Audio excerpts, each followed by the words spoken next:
Hello, welcome to MV stock. This is Madhu. ఇది నేటి భారతం.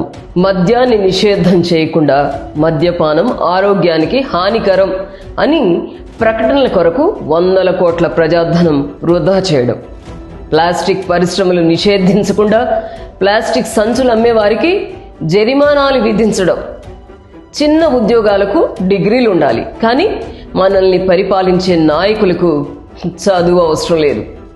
చదువు లేని తక్కువ చదువులున్న నాయకులకు సేవకులుగా ఎంతో కష్టపడి చదువుకున్న ఐఏఎస్ ఐపీఎస్లు సాల్యూట్ చేయడం, చిన్న దొంగతనాలు చేసే దొంగలకు వెంటనే శిక్షలు విధించే కోర్టులు, పెద్ద కుంభకోణాలు చేసే నాయకులకు పారిశ్రామికవేత్తలకు శిక్షలు విధించకపోవడం, ఒకవేళ వారిని అరెస్ట్ చేసినా 1 గంటలో బెయిల్పై బయటకు వచ్చి జీవితంలో జైలుకు వెళ్ళకపోవడం, వారు చనిపోయినా కానీ ఆ కేసులు తేలకపోవడం, ఒకే కేసుకి ఒక్కొక్క కోర్టులో ఒక్కొక్క తీర్పు రావడం, యాక్టర్ కొడుకు యాక్టర్ అవుతున్నాడు కానీ రైతు కొడుకు రైతు కావడం లేదు, మోసపూరిత కంపెనీలు పెట్టినప్పుడు అడ్డుకోకుండా అవి ప్రజలను మోసం చేసి బోర్డు తిప్పేసినప్పుడు హడావుడి చేయడం, 2 చోట్ల ఎలక్షన్లో పోటీ చేయడం, 2 సీట్లు గెలిచిన వెంటనే 1 సీట్కి రాజీనామా చేయడం, మరలా ఎలక్షన్ నిర్వహించి కోట్ల రూపాయలు